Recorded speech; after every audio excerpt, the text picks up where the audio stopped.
Les délibérations du Conseil ont porté sur 15 points, comprenant notamment 12 mesures générales composées de 2 projets de loi et 10 projets de décret, 2 mesures individuelles et une communication. Je voudrais à présent, mesdames et messieurs, aborder avec vous les points qui ont été adoptés lors de ce Conseil, notamment en commençant par les projets de loi. Ainsi, au titre du ministère de la Santé, de l'Hygiène publique et de la couverture maladie universelle, le Conseil a adopté un projet de loi relatif à la biologie médicale. Ce projet de loi vise à adapter l'exercice de la biologie médicale aux exigences nouvelles de la réforme hospitalière initiée par le gouvernement. Il prévoit les conditions d'autorisation de l'ouverture d'un laboratoire médical, tant pour les personnes physiques que morales, les règles d'exercice de la biologie médicale en Côte d'Ivoire et les modalités de contrôle de la qualité des examens et de l'élimination des déchets médicaux. Au titre du ministère de la Cohésion nationale, de la solidarité et de la lutte contre la pauvreté, le Conseil a adopté un projet de loi relatif à l'économie sociale et solidaire qui fixe le cadre général de la politique de développement de la dite économie dans notre pays. Il prévoit les principes généraux d'encadrement des acteurs, incluant notamment les sociétés coopératives, les fondations, les associations entreprenantes et responsables, ainsi que les entreprises sociales qui œuvrent à la satisfaction de divers besoins sociaux en complément des politiques sociales et environnementales du gouvernement. Ce projet de loi définit, en outre, le rôle des acteurs étatiques et prévoit des mesures incitatives au bénéfice des acteurs de l'économie sociale et solidaire afin de promouvoir et de pérenniser leur action. Je voudrais à présent, mesdames et messieurs, après avoir évoqué donc ces 2 projets de loi, aborder la question donc des projets de décret qui ont été adoptés. Je vous en ai annoncé 10. Ainsi, au titre du ministère des Affaires étrangères, de l'intégration africaine des Ivoiriens et des Ivoiriens de l'extérieur, en liaison avec les ministères concernés, le Conseil a adopté 3 décrets. Le premier décret porte sur la ratification de l'accord de prêt d'un montant de 30 500 000 €, soit un peu plus de 20 milliards de francs CFA, conclu le 13 février 2025 entre la Banque africaine de développement, la BAD, et la République de Côte d'Ivoire en vue du financement du programme d'appui à la transformation économique à la gouvernance inclusive, phase 1. Le programme est articulé autour de l'amélioration de l'espace budgétaire, de la lutte contre la corruption et du développement des secteurs des transports et de l'énergie. Cette première phase du programme sera plus spécifiquement axée sur la dynamisation de la croissance économique par le renforcement de la gouvernance financière et de la compétitivité économique du pays. Le deuxième décret porte quant à lui sur la ratification de l'accord de prêt d'un montant total de 126 320 000 €, soit un peu plus de 82 milliards donc, de nos francs, 82 milliards 800 millions de nos francs, conclu le 13 février 2025 entre le Fonds africain de développement et la République de Côte d'Ivoire en vue du financement du projet d'amélioration des compétences de l'entrepreneuriat et de l'emploi jeune. Le troisième décret est relatif à la ratification de l'accord de prêt d'un montant total de 11 millions d'unités compte, soit un peu plus de 9 milliards de nos francs, conclu le 13 février 2025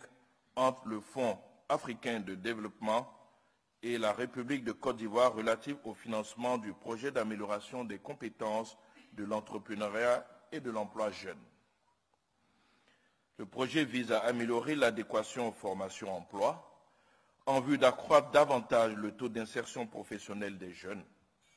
Globalement, le financement objet de ces deux décrets permettra de soutenir le développement de l'employabilité, la productivité, l'entrepreneuriat et la création d'emplois décents pour les jeunes et les femmes. Au titre du ministère de la Construction, du Logement et de l'Urbanisme et en liaison avec les ministères concernés, le Conseil a adopté 5 décrets,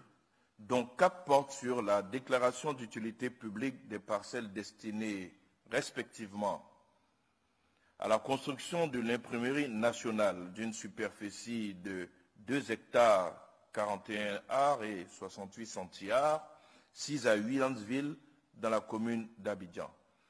Cette parcelle est réservée depuis les premières années des indépendances à la construction des nouveaux locaux de l'imprimerie nationale. La deuxième déclaration d'utilité publique vise à la construction de logements sociaux à Adiaké à Somlan, à Oué, Jacquesville à Krou, Songon à Yewaï, Yamsokro et Yaou, dans le cadre de la mise en œuvre du programme présidentiel de construction de logements sociaux et économiques.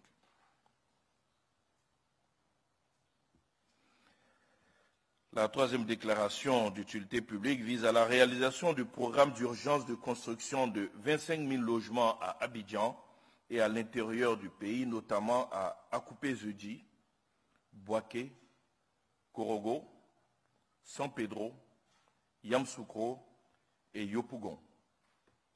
Ces parcelles répertoriées dans les différentes localités subventionnées sont transférées au domaine de l'État en vue d'assurer la célérité du développement des différents programmes de construction de logements prévus dans le district d'Abidjan et à l'intérieur du pays. Le 4e décret portant déclaration d'utilité publique concerne les emprises dédiées aux travaux de protection et de végétalisation des talus des quartiers de Bébouto et Bidjanté dans la commune d'Atekoubé. Cette mesure intervient dans le cadre de la mise en œuvre du projet d'assainissement et de résilience urbaine. À terme, le projet permettra d'améliorer la résilience au risque d'inondation et la gestion des déchets solides dans la commune d'Atekoubé et plus largement dans les quartiers vulnérables du district d'Abidjan. En conséquence, les détenteurs de droits coutumiers, de titres définitifs de propriété sur les emprises des différents projets, les locataires ou leurs ayants droit percevront une indemnisation conformément à la réglementation en vigueur. Aussi, toute transaction, toute construction nouvelle, même précaire,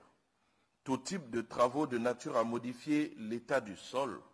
portant sur ces sites sont interdits.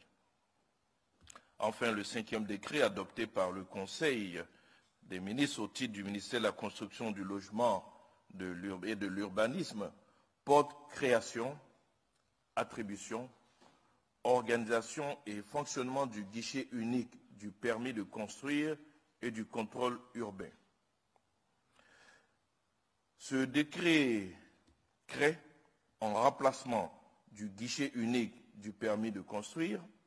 un guichet unique dédié à la fois au permis de construire et au contrôle urbain qui, outre la mission d'instruction des demandes de permis de construire, de traitement des dossiers de demande ou de retrait d'agrément, est chargé de la prévention et de la lutte contre l'occupation du sol et les constructions irrégulières avec des pouvoirs renforcés. Le guichet unique du permis de construire et du contrôle urbain est conçu pour assurer une maîtrise accrue du processus de développement de nos villes et pour mettre définitivement un terme aux effondrements d'immeubles, aux constructions irrégulières et disharmonieuses et globalement au désordre urbain préjudiciable à l'action publique, notamment en cas de pluie diluvienne et d'inondation. Au titre du ministère du Patrimoine, du portefeuille de l'État et des entreprises publiques, en liaison avec les ministères concernés, le Conseil a adopté un décret portant autorisation de cession du terrain 6 à Abidjan Cocody Riviera 2 Golf d'une superficie de 1357 mètres carrés, immatriculé sous le numéro 113 611 dans le livre de la circonscription foncière de Bingerville-Riviera, lot numéro 140 et 141, îlot 12, appartenant à la Banque de l'Habitat de Côte d'Ivoire, en abrégé BACI. Dans le cadre de la mise en œuvre de son plan stratégique de développement, le conseil d'administration de la BACI a décidé de céder certains actifs non stratégiques de la banque dans le terrain objet du présent décret, en vue de réinvestir les ressources provenant de ces opérations dans le cœur du métier de cet établissement bancaire. Conformément à la législation en vigueur en matière de sociétés à participation financière publique,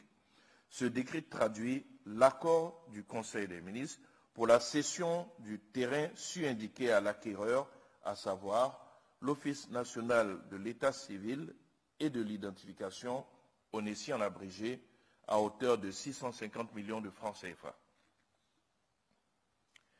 Au titre du ministère de la Santé, de l'Hygiène publique et de la couverture maladie universelle, en liaison avec les ministères concernés,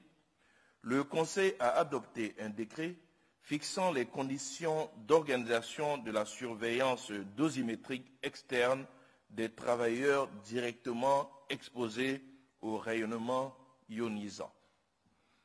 Il s'agit de mesurer les doses de rayons radioactifs auxquels donc ces personnels sont exposés dans l'exercice donc de leurs fonctions. La surveillance dosimétrique est une exigence de radioprotection de l'Agence internationale de l'énergie atomique qui permet de vérifier les limites de doses de rayonnement ionisant fixées par la réglementation en rapport avec les doses effectivement reçues par l'organisme exposé et d'en déduire des mesures préventives ou correctives afin de garantir la santé des travailleurs. Ce décret consacre cette exigence internationale en rendant obligatoire la surveillance dosimétrique individuelle pour tout établissement exerçant sur le territoire national dont l'activité expose le personnel directement au rayonnement ionisant. Je voudrais à présent, mesdames et messieurs, évoquer, donc, sinon aborder avec vous les deux mesures individuelles qui ont été adoptées au cours de ce Conseil. La première mesure individuelle a été adoptée au titre du ministère d'État, ministère de l'Agriculture, du Développement rural et des productions vivrières, en liaison avec le ministère des Finances et du Budget et le ministère des Affaires étrangères, de l'intégration africaine et des Ivoiriens de l'extérieur. Par ce décret, le Conseil a donné son accord en vue du renouvellement du mandat de M. Alex-Pierre Arnaud Assanvo en qualité de secrétaire exécutif de Cacao Côte d'Ivoire Ghana avec résidence à Accra au Ghana pour une durée de 4 ans. Au titre du ministère des Affaires étrangères, de l'intégration africaine et des Ivoiriens de l'extérieur, le Conseil a donné son agrément en vue de la nomination de M. Oliveira Francisco Joaquim Ancorje en qualité d'ambassadeur extraordinaire et plénipotentiaire de la République d'Angola près la République de Côte d'Ivoire avec résidence à Abidjan. Je voudrais enfin, pour finir, mesdames et messieurs, aborder donc la seule communication qui a été adoptée au cours de ce Conseil. et elle a été au titre du ministère des Finances et du Budget. Au titre donc de ce ministère, le Conseil a adopté une communication relative à la situation des opérations de passation des marchés publics au titre de la gestion 2024. À fin décembre 2024, 5 510 marchés ont été approuvés contre 5 288 à la même période en 2023, soit une hausse de 4,2%. Le montant des marchés approuvés à fin décembre 2024 s'élève à 1 403 milliards de francs CFA contre 1 102 milliards de francs CFA à fin décembre 2023, soit une hausse de 27,3%. Les procédures concurrentielles regroupant les appels d'offres ouverts et les appels d'offres restreints représentent 66,2% du montant des marchés approuvés à fin décembre 2024, contre 61,4% à fin décembre 2023, soit une hausse de 4,8 points. Les procédures non concurrentielles représentent globalement 32,1% du montant des marchés approuvés à fin décembre 2024, contre 36,3% à fin décembre 2023, soit une baisse de 4,2 points. En ce qui concerne spécifiquement les marchés de gré à gré, ils représentent 12,7% du montant des marchés approuvés à fin décembre 2024, contre 14,8% à fin décembre 2023, soit une baisse de 2,1 points. La part en valeur des marchés attribués aux petites et moyennes entreprises, donc les PME, est passée de 45,4% à fin décembre 2023 à 34,9% à fin décembre 2024, soit une baisse de 10,5 points. Toutefois, en nombre, les PME ont obtenu 4 165 marchés contre 3 130 au titre de la gestion 2023.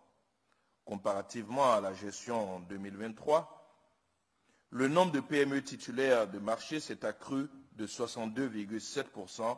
passant de 1108 à 1803 en 2024. Cette dernière communication a mis un terme au conseil de ce jour et la date du prochain conseil a été fixée au 23 avril 2025. Je vous remercie pour votre attention.